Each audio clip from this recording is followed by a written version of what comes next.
Glórias a Deus. Toda honra e toda glória redundamos ao nome santo de Jesus Cristo, nosso Senhor. Aquele que vive e reina para todo sempre está entre nós nesta noite.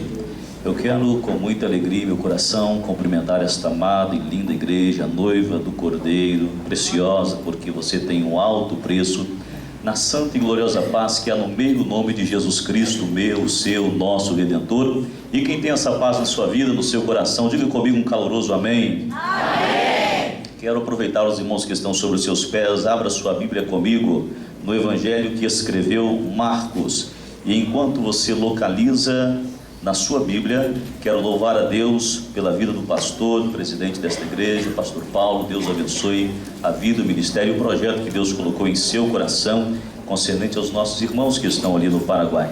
Pastor Deraldo, obrigado pelo contato, por nos proporcionar este momento muito especial de estarmos aqui com a igreja, assim como com todos os obreiros que estão em nossa retaguarda, que por certo estarão intercedendo pela nossa vida a partir deste momento. Cantora Leila, seu esposo, evangelista Fábio, prazer revê-los novamente, casal abençoado. Meu sobrinho Rafael que me acompanha hoje, mais uma vez, Deus abençoe. Evangelho de Marcos, capítulo de número 9, verso de número 2 em diante, que diz-nos assim a preciosa palavra do Senhor. E 6 dias depois, tomou consigo a Pedro, a Tiago e a João, e os levou sós em particular ao alto monte, e transfigurou-se diante deles, e as suas vestes tornaram-se resplandecentes, em extremo branca, como a neve, tais como nenhum lavadeiro sobre a terra as poderiam branquear. E apareceu-lhes Elias e Moisés, e falavam com Jesus. E Pedro, tomando a palavra, disse: Jesus, mestre, bom é que nós estejamos aqui, e façamos 3 cabanas, uma para ti, outra para Moisés e outra para Elias, pois não sabiam o que dizia, porque estavam assombrados. E desceu uma nuvem que os cobriu com a sua sombra, e saiu da nuvem uma voz que dizia: Este é o meu filho amado, a ele ouvi. E tendo olhado ao redor, ninguém mais viram, senão Jesus com eles. E descendo eles do monte, ordenou-lhes que a ninguém contasse que tinham visto, até que o Filho do Homem ressuscitasse dos mortos. Verso 14. E quando se aproximou dos discípulos, viu ao redor deles grande multidão, e alguns escribas que disputavam com eles. E logo toda a multidão, vendo-o, ficou espantada, e correndo para ele o saudaram. E perguntou aos escribas: o que é que discutes com eles? E um da multidão respondendo disse: Mestre, trouxe-te o meu filho, porque tem um espírito imundo, e este, onde quer que o apanha, despedaça-o, e ele espuma e range os dentes, e vai se secando. E eu disse aos teus discípulos que o expulsassem, e não o puderam. Versículo de número 28 e 29. E quando entrou em casa, os seus discípulos lhe perguntaram à parte: por que não o podemos nós expulsar? E disse-lhes: esta casta não pode sair com coisa alguma, a não ser com oração e jejum. Amém? Tome o teu assento nesta noite e atente a sua atenção para aquilo que o Espírito Santo colocou em nosso coração para compartilhar com a igreja do Senhor na noite deste dia. E eu fico muito feliz por mais uma vez o Senhor nos proporcionar este privilégio de estarmos participando de um trabalho como este, um trabalho missionário, e isto está se tornando coisa rara hoje em dia. Mas eu louvo a Deus que os remanescentes estão aí fazendo a obra do Senhor. E uma igreja, para que ela cresça e avance, não há outro caminho, irmãos, a não ser fazer missões, cumprir o ID de Jesus Cristo. E para isto precisamos nos destacar, diferenciar das outras. De que forma, pastor? Através da atuação plena do verdadeiro poder de Deus manifesto na vida da igreja. E é este poder que é o combustível, a força motriz que nos leva a verdadeiramente termos amor pelas almas perdidas. Sem isto, nós simplesmente nos tornamos espectadores apenas estamos observando o que está acontecendo no mundo à nossa volta. Mas eu creio que nesta noite o Espírito Santo nos trouxe aqui, não somente a mim, mas a cada um dos irmãos, para que possamos mais uma vez reafirmarmos a nossa certeza, a nossa convicção de fé e sairmos para realizar uma obra grandiosa para o Senhor. E eu creio que é o desejo do coração de cada um que aqui se encontra nesta noite. Se é verdade, concorde comigo dizendo um amém. Amém. Amados, nesta noite eu quero vos falar dentro desse texto sobre 3 verdades que aqui encontramos. 3 tipos de espiritualidade são aqui demonstradas nestes versículos que nós lemos. A primeira é uma espiritualidade apenas momentânea. Poderia defini-la como a espiritualidade do êxtase, do movimento, daquilo que é transcendental, que nos incha e nos leva à razão e o entendimento. A segunda é a ausência dessa ou de qualquer outra espiritualidade ou poder em ação. E a terceira é a verdadeira, é a poderosa, é a autêntica, que é vista através da ação do Filho de Deus, Jesus Cristo, o nosso Senhor. Quando nós olhamos para o mundo que nós vivemos, no mundo de hoje, nós vamos ver que existem muitas seitas, muitas religiões criadas pelo homem, formadas pelo homem, mas que, apesar de dizerem que levam o homem ao conhecimento pleno de Deus, é uma verdadeira mentira. E sabemos que existe uma sim, que ela abre caminho do homem para com Deus, que é revelada através de Jesus Cristo, o nosso Senhor.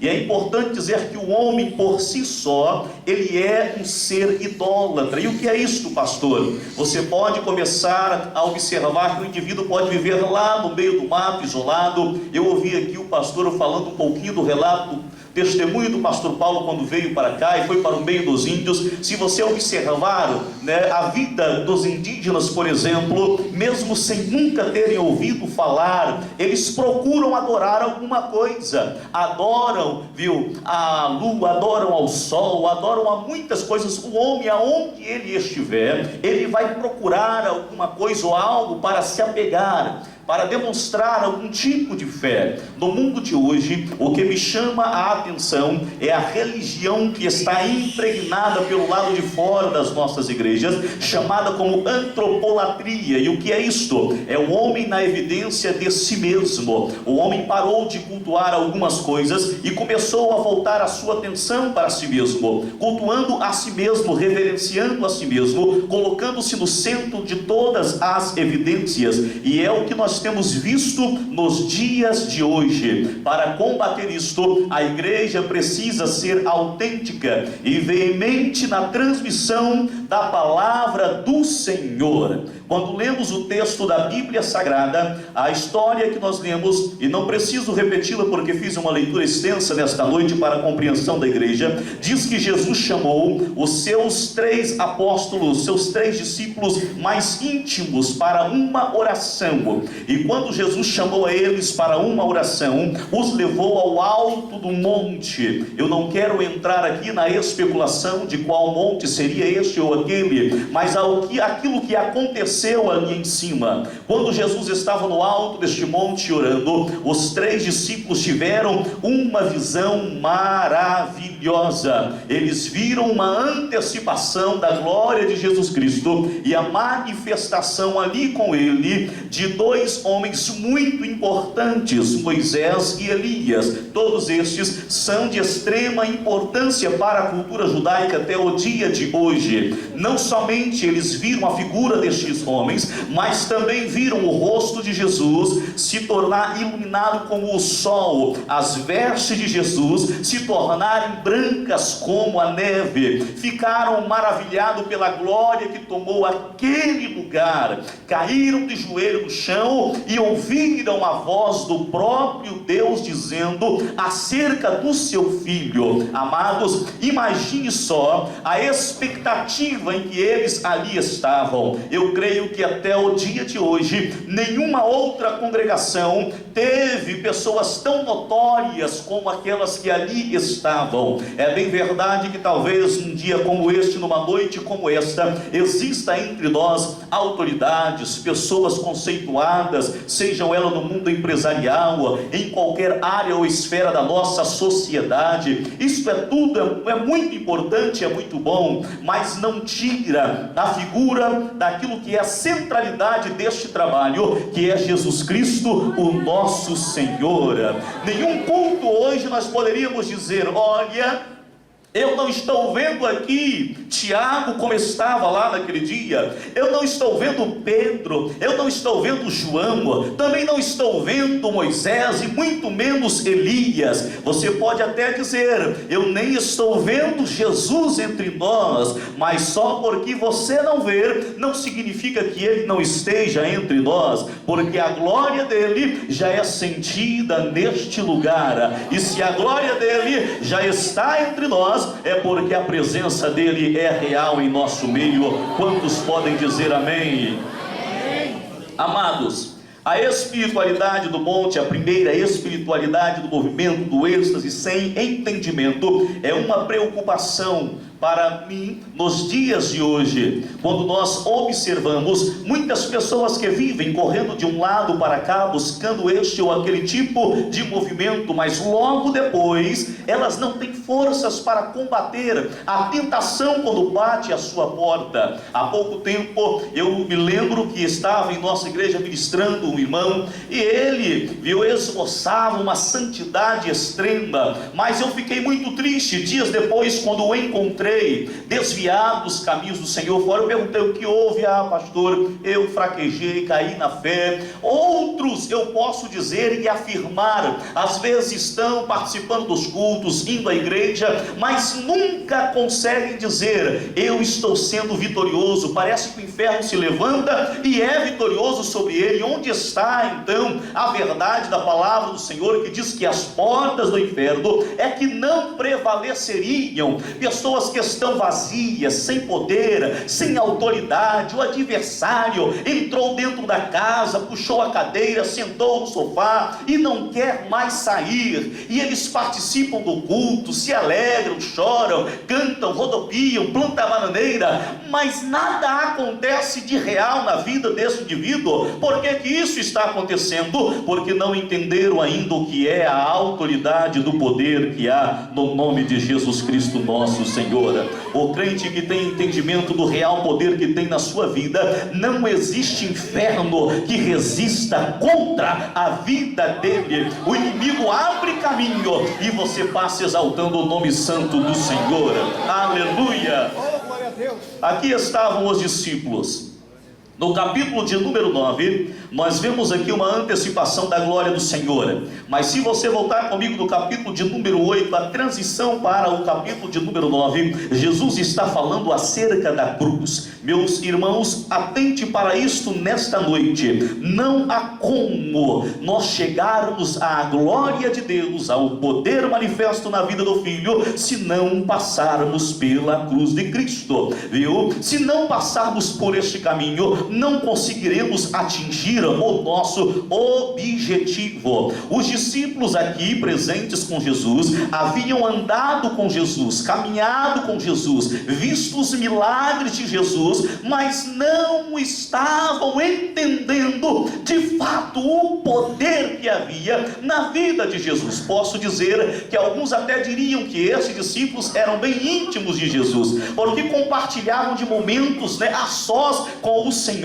mas faltou-lhes entendimento. E agora eles estão diante da manifestação da glória de Deus, mas uma coisa está acontecendo: eles dormem. Aqui está a preocupação. Muitos às vezes vezes vêm para a igreja, o Senhor está operando, curando aqui, batizando ali, renovando lá, mas eles estão dormindo. Não, pastor, eu não estou cochilando, mas estão dormindo o sono da negligência, não estão compreendendo nada do que está acontecendo no ambiente. O ambiente está espiritual, mas eles estão lá no sono da carnalidade, pensando em outras coisas longe. Eu posso imaginar como estavam os discípulos ali, Jesus Cristo orando e eles um pouco mais fora, distante, cochilando. De repente a glória do Senhor desceu sobre aquele monte. Ei, irmão, atente-se, porque quando o Senhor quer compartilhar algo muito íntimo de si conosco, Ele não quer nos encontrar dormindo, Ele quer nos encontrar velando com Ele, orando a Ele, buscando a Ele, para você não ser pego de surpresa e ficar se perguntando: o que é que está acontecendo?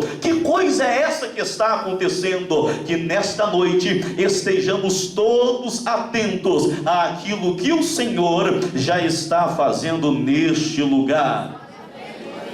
Ali estavam os discípulos como espectadores, experimentaram um êxtase, mas não tiveram discernimento. Contemplaram aqui, irmãos, 4 fatos milagrosos. Primeiro, a transfiguração do rosto de Jesus, a aparição em glória de Moisés e Elias, a nuvem luminosa que os emudeceu e a voz do céu que trovejava em seus ouvidos. Dentro disto, destas 4 questões, a primeira delas é, e você vai observar comigo, quando eles diziam assim da seguinte maneira: mestre, bom é que nós estejamos aqui, façamos 3 cabanas, uma para ti, uma para Moisés e outra para Elias. Atente para a primeira parte deste versículo, para o que eles estão dizendo. Neste versículo, a primeira coisa que eles não discerniram era quem é a pessoa de Jesus, apesar de terem se esquecido deles mesmos, porque disseram: vamos fazer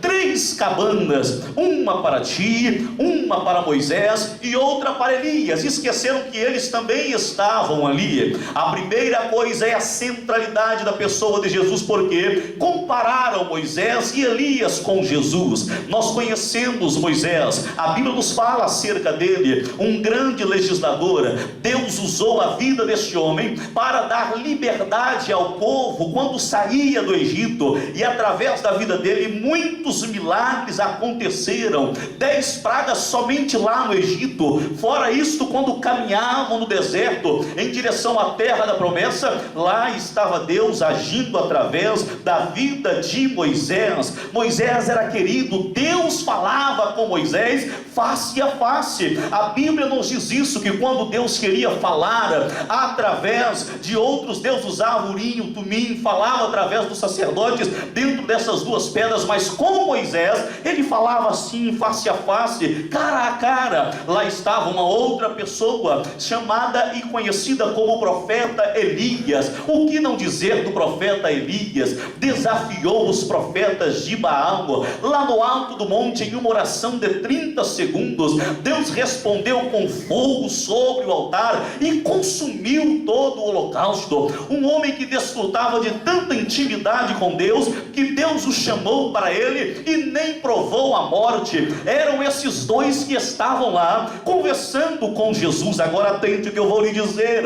A minha Bíblia diz que Jesus Cristo, Ele é antes de Moisés, Ele é antes de Elias, Ele é antes da fundação do mundo. A Bíblia diz em Provérbios, capítulo de número 8, verso 22, antes que existissem os montes, antes que existissem os outeiros, antes que existisse a terra, ou o pó da terra, lá estava eu, assentado na escola de Deus, e aprendia do próprio Deus. A Bíblia o chama aqui de sabedoria, e ele aprendia de Deus antes de qualquer outra coisa existir.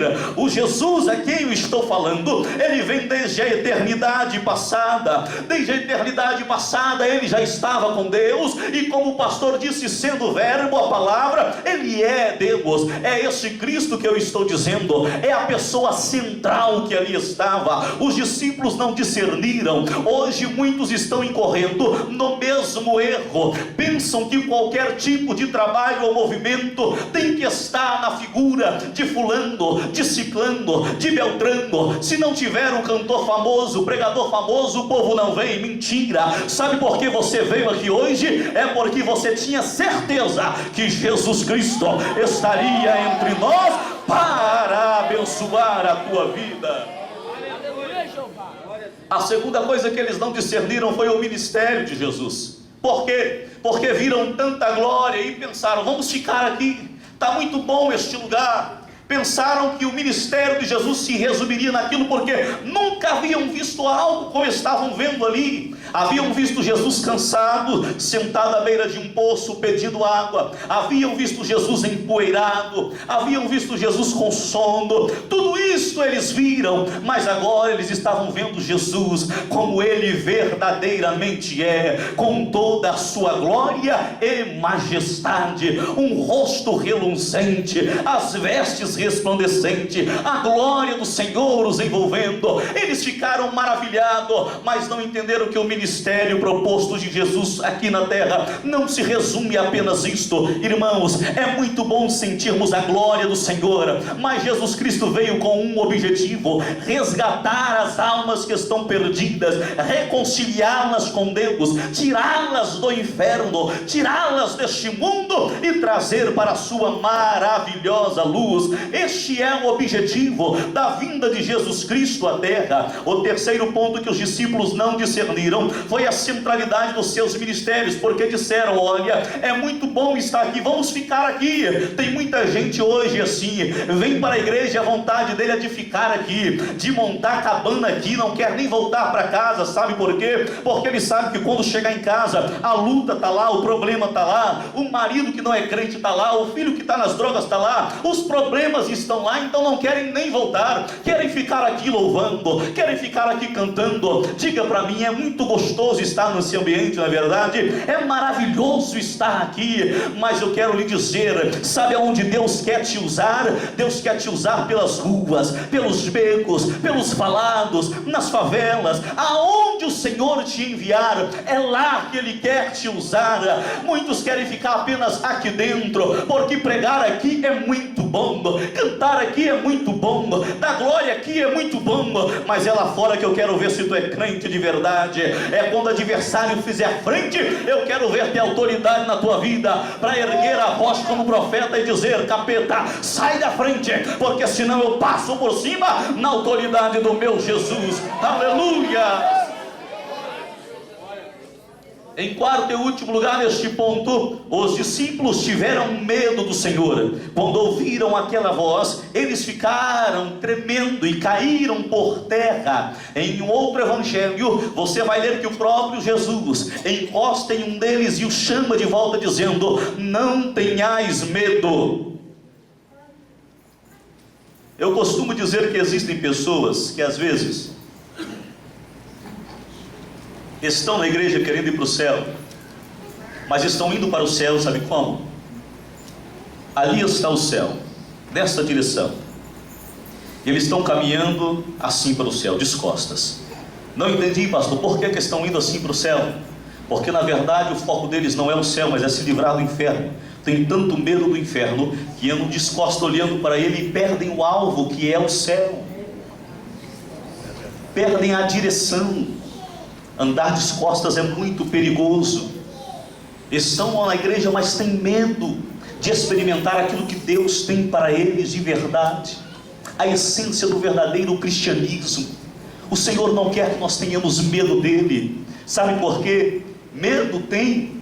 Eu ouvi falar acerca de um provérbio chinês que lá na China, quando eles fazem a colheita, eles gritam assim: arroz ruim! E perguntaram: por que vocês gritam assim? É para que os deuses se afastem da nossa colheita. Ora, pois, adoram a deuses que têm medo dele? Não, o nosso Senhor, Ele nos convida: conheçamos e prossigamos em conhecer quem é o Senhor. Ele quer que nós desfrutamos com Ele de uma intimidade. Ele quer que você caminhe com Ele. Levante pela manhã e diga assim: Senhor, bom dia, eu sei que Tu estás comigo hoje, e o dia de hoje, Senhor, vai ser muito bom, porque o Senhor vai caminhar comigo. Vamos comigo para o trabalho, vamos comigo para a escola. Não me deixe nenhum momento, Senhor. Deus não quer que você tenha medo dele, apenas temor pelaquilo que Ele é, mas compartilhe com Ele daquilo que Ele quer proporcionar para ti. Quantos nesta noite estão compreendendo aonde o Espírito do Senhor está nos levando? Por um momento, glorifique o nome dEle nesta noite. Aqui está a primeira característica: muito êxtase, muito poder, muito movimento, mas apenas fica neste campo, nada mais do que isto, porque falta algo primordial, que é o entendimento. Nada se faz se você tiver poder, mas não entender o que fazer com ele. O que adianta ter autoridade se você não sabe como usá-la? De que forma você irá usá-la? De que maneira você deve usá-la? E assim estão uns. O segundo perigo é aquilo que está acontecendo agora. Escute bem: lá estava Jesus e mais os 3 no alto do monte, mas a Bíblia diz, a partir do verso de número 14, que 9 dos discípulos de Jesus haviam ficado lá no vale. A Bíblia diz que lá no vale eles estavam discutindo com os fariseus. Lá no vale eles estavam procrastinando algumas coisas, ou seja, havia lá, primeiro, um homem com um filho sofrendo; segundo, uma multidão, espectadores em volta; terceiro, os fariseus; em quarto, os discípulos. E os discípulos não conseguiam expulsar o demônio do filho daquele homem. Em contrapartida, os fariseus dialogavam com eles, contrapondo a eles, ou seja, discutiam, perdiam tempo, ao invés de verdadeiramente fazerem a obra do Senhor, ao invés de verdadeiramente cumprirem aquilo pela qual estavam ali. Perdiam tempo discutindo. Tem muita gente hoje assim, nos dias de hoje, enquanto alguns estão gemendo, chorando à sua volta, eles estão perdendo tempo discutindo isto, discutindo aquilo outro. Faz convenção para isto, faz convenção para aquilo outro, para dizer que pode isto, mas que não pode aquilo, e que aquilo é assim, e que aquilo é assado, porque tem um campo teológico que nós não compreendemos, enquanto do lado tem alguém gemendo, rangendo os dentes, dizendo: aonde está a igreja que pode me libertar das garras do adversário? Oh, igreja, abramos os nossos olhos. Tem muita gente sofrendo ao teu redor, tem muita gente clamando pertinho de nós, tem muita gente precisando da tua ajuda, do teu amparo, de uma palavra de fé que saia da tua boca. Era o que estava acontecendo ali, e eles não estavam entendendo. Haviam perdido a autoridade e o poder, não podiam expulsar aquele demônio. O diabo ali estava se andando, fazendo como queria com aquele menino. Não se engane, o adversário das nossas vidas tem poder, e ele escraviza as pessoas. Esse é o seu maior prazer. Escraviza as pessoas para poder apontar para Deus e dizer: está vendo o que eu faço com a sua criatura? Está vendo como eu domino sobre elas, como eu as escravizo? Este é o prazer e a satisfação dele. A Bíblia diz que ele veio para roubar, matar e destruir, mas a Bíblia também diz que Jesus Cristo veio para desfazer todas as obras do diabo. Aleluias! Lá estava então toda esta situação, e no meio disto, os escribas, os fariseus, os opositores da obra. Esses opositores são aqueles que impedem-nos de querer realizar a obra do Senhor. Sabe quando você quer fazer alguma coisa para Deus e coloca no seu coração, entenda: eu vou fazer isso, se programa para aquilo, mas de repente o opositor chega e diz: não, que é isso? Não vamos fazer assim, vamos fazer assado, muda isto, muda aquilo. Aí você acaba se desmotivando e não fazendo coisa alguma. Cuidado, os opositores estão aí ao redor, viu? Eles são instrumentos do adversário para que você perca o foco daquilo que o Senhor verdadeiramente quer que você faça. Agora observe comigo algumas coisas muito importantes. Quando eles estão no vale, eles não confrontam nenhum poder das trevas. A Bíblia diz que aquele homem, quando vê Jesus descendo do monte, corre para ele e diz: Senhor, eu tenho um filho, e este filho está sofrendo, e os seus discípulos nada puderam fazer. Ah, irmãos, que tristeza ao ouvir isto. Imagine quanto nos dias de hoje recorrem às nossas igrejas,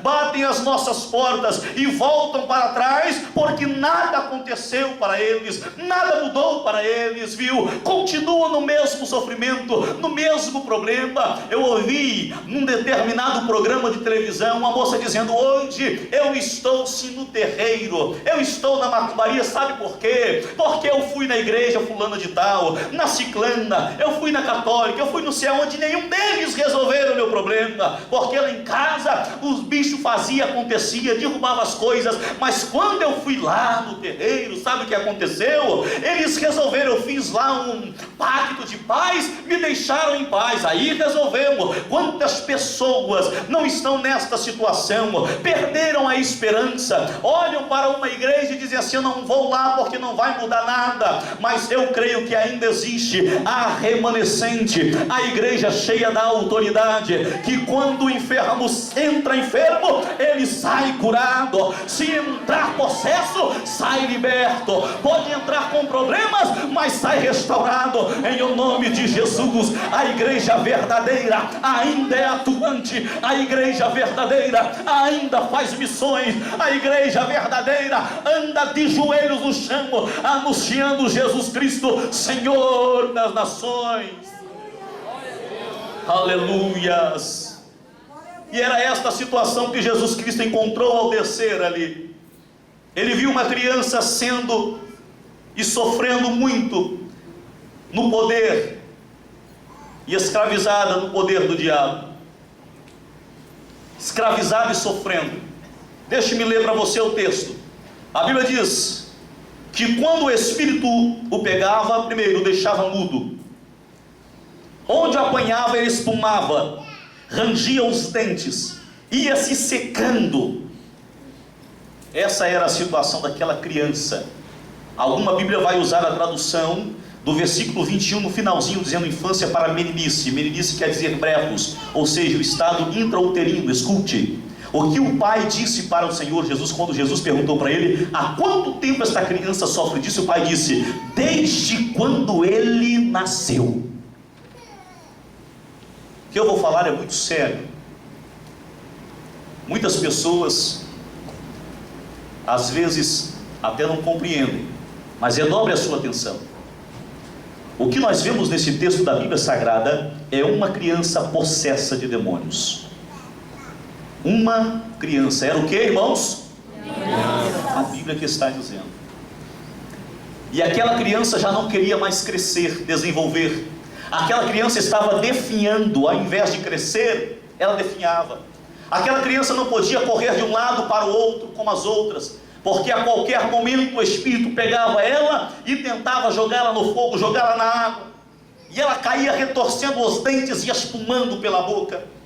Era este o sofrimento. O pai já não aguentava mais, que ele disse na palavra do Senhor: Senhor, nós já não estamos suportando, nós já não estamos mais conseguindo lidar com esta situação. Eu imagino a situação daquela família, o sofrimento. O pai tendo que abandonar o serviço para ficar 24 horas de olho no filho, porque senão o menino poderia morrer a qualquer momento. Aonde o menino estava, eles tinham que olhar, porque quando o Espírito pegava ele, eles tinham que tirar ele da área de risco, de perigo. E isso tudo foi desgastando tempo, recursos, esperança. A última esperança para eles agora era Jesus Cristo. A última esperança para ele era que o Senhor pudesse fazer alguma coisa. E no versículo 24 do mesmo capítulo, a Bíblia diz: logo o pai do menino, clamando com lágrimas, disse: eu creio, ajuda a minha incredulidade. O que ele disse para Jesus? Quando Jesus perguntou para ele assim: você crê que eu posso libertar? Ele disse: eu creio, ajude a minha incredulidade. E o que Jesus vai fazer agora é expulsar o demônio daquela criança. Eu entendo o seguinte: se uma criança pode ficar possessa de demônios, uma criança também pode ficar cheia do Espírito Santo. Invista no teu filho, ore pelo teu filho, ministre sobre a vida do teu filho, e ele crescerá na autoridade do nome do Senhor, e nenhum espírito das trevas terá poder sobre a vida dele. Quando Jesus expulsa aquele demônio, a Bíblia diz que os discípulos foram perguntar para Jesus: Senhor, por que nós não podemos expulsar? Aí Jesus vai responder para eles o que serve para nós hoje: porque essa casta de demônios só sai com jejum e oração. Jejum e oração. Jejum e oração. Aleluias. Quer fazer missões? Você só consegue fazer se você tiver jejum e oração. Só aí. Tem muita gente que pensa: ah, pastor, poder é coisa que vem de dentro. Não, irmãos, poder é coisa que vem do alto. Sabe por que Jesus desceu do monte cheio de autoridade? Quando os discípulos perguntaram: mestre, por que nós não podemos? Ele poderia dizer assim: sabe por quê? Porque vocês não estavam lá no alto do monte comigo, orando ao Pai, buscando a presença do Pai. Por isso não puderam expulsar, por isso ficaram envergonhados. Irmãos, eu venho na autoridade de Deus nesta noite profetizar sobre a tua vida. A autoridade de Deus sobre a tua vida. Não permita que o diabo faça frente para você mais. Recorde na tua mente aonde ele tem levantado barreiras, aonde ele tem levantado impedimentos, seja eles impedimento no campo ministerial da palavra. E hoje o Senhor vai dizer: a autoridade do meu nome na tua vida, elas vão cair por terra, elas vão cair por terra, e o nome do Senhor será exaltado. Em terceiro e último lugar, a espiritualidade de Jesus. Quando Jesus desce do monte, e lá em cima ele mostrou aos seus discípulos a antecipação da sua glória. A palavra transfigurar aqui é metamorfose. A espiritualidade de Jesus Cristo é marcada pela transformação. Lá em cima Jesus adquiriu outra forma, a forma daquilo que ele realmente é. Os discípulos haviam visto uma forma carnal, humana de Jesus, mas ali eles estavam vendo a essência do que ele é, da glória dele. Escute, quando eu olho para você, eu vejo você na sua forma física e carnal, é o que os meus olhos carnais conseguem ver, viu? Mas no âmbito espiritual, na qual nós militamos, porque a Bíblia diz que a nossa luta não é contra a carne e o sangue, mas contra principados e potestades, ou seja, uma grande hierarquia de demônios nas regiões celestiais, e eles são espírito, mas nós não os podemos ver, já estão em vantagem, mas eles podem nos ver, e quando olham para nós, eles vão nos medir, não é pelo seu porte físico, não é porque você tem um porte atlético, não é porque você é bonito, belo, não é por nada disso. Eles vão olhar em um campo espiritual também, vão ver se dentro de você já ocorreu essa transformação, essa transfiguração em glória. Quando isso acontece na vida do crente, pastora? Quando ele recebe Jesus Cristo, quando o batismo vem sobre a vida dele, e ele passa a ser um crente ousado e usado por Deus. O adversário olha para a tua vida e sabe o que ele vê? O mesmo que os discípulos viram na face de Jesus lá no alto do monte. Quando olharam no rosto de Jesus, o rosto de Jesus brilhava. Quando o adversário olha para ti, se você é de jejum, é de oração, ele vê a tua face brilhando como a luz do sol ao meio-dia. Quando ele olha para você, ele vê o reflexo da glória de Deus. Filipenses 2,15: resplandeceis como astros no mundo. O mundo está em trevas, mas aqui dentro estão aqueles que são reflexo da glória de Deus.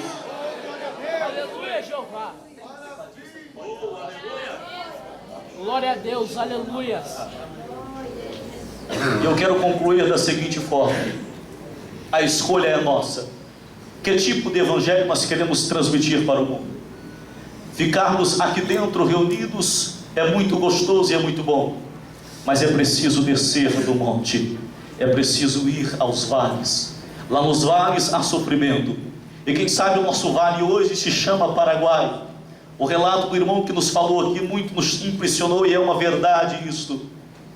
Existem vales, e nesses vales existem pessoas que estão sofrendo. Agora a escolha é: eu desço na autoridade do nome de Jesus, ou eu quero fazer uma cabana e ficar isolado do mundo. Quero ficar isolado de tudo que está acontecendo à minha volta.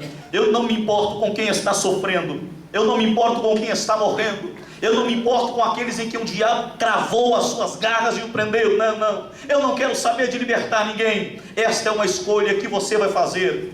Agora, se você não se conforma com isto, você pode sentir a glória que nós estamos sentindo aqui hoje, mas vai descer na autoridade do nome de Jesus, e lá embaixo no vale a sua vida será usada de uma forma muito especial. Vai se colocando sobre os pés comigo em nome de Jesus. Em nome de Jesus, profetiza para si mesmo nesta noite dizendo: eu saio daqui hoje e nunca mais eu vou admitir o adversário ficar ou fazer frente na minha vida. Jesus Cristo, na sua palavra, foi Ele quem nos disse assim: eis que vos dou poder. Poder é autoridade.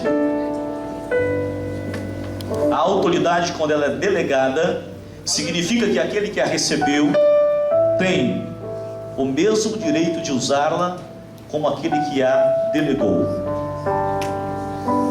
Quando um juiz escreve dizendo: estou delegando autoridade para buscar e prender fulano ou ciclano, ele está dizendo aquelas pessoas que podem ir e prendê-la e trazê-la.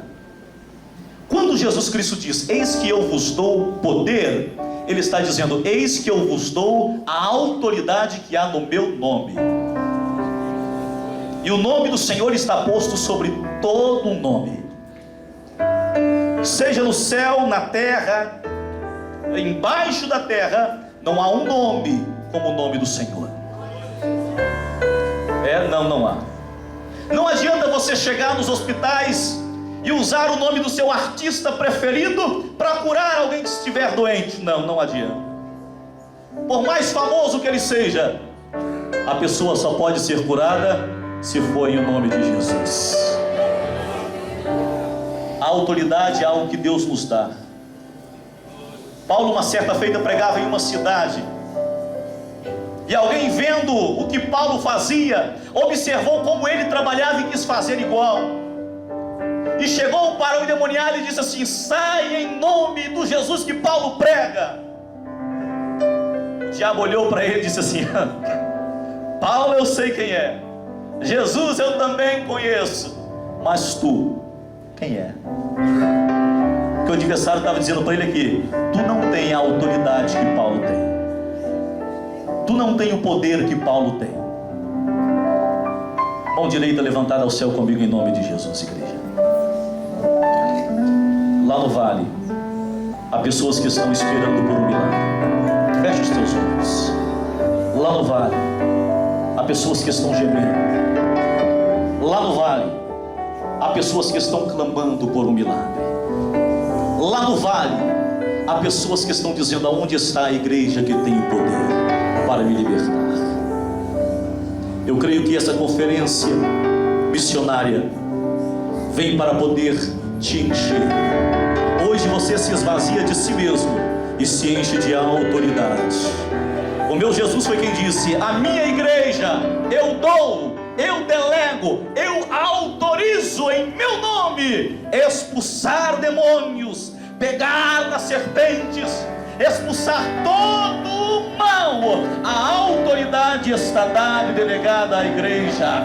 Aquele que é do Senhor nesta noite e entendeu esta palavra, receba do Senhor o poder que vem do céu, a autoridade que vem do céu, a autoridade do nome de Jesus, a autoridade que faz com que as muralhas do inferno caiam por terra, a autoridade que se cumpre na Bíblia Sagrada, quando diz: as portas do inferno não prevalecerão contra elas. É desta autoridade que eu estou falando, e é debaixo desta autoridade que eu estou nesta noite para ministrar sobre a tua vida. Senhor, eu oro junto com a tua igreja nesta hora, porque eu sei que existem pessoas que estão em nosso meio, que estão dizendo: ah, Deus, como o adversário se levantou contra a minha vida, e eu não entendia porquê. Na verdade, eu até clamava e orava no teu nome, mas parecia que eu não tinha recebido. Ei, filho, o Espírito do Senhor me autoriza a dizer nesta noite: o que faltava para a tua vida, Ele te dá hoje. Receba um brasão do céu posto sobre a tua vida, dizendo: a autoridade do Filho é posta sobre você. Quem crê assim comigo, erga a tua mão ao céu, adore ao teu Deus nesta noite, receba do céu a autoridade e o poder que há no nome de Jesus. Amém e amém.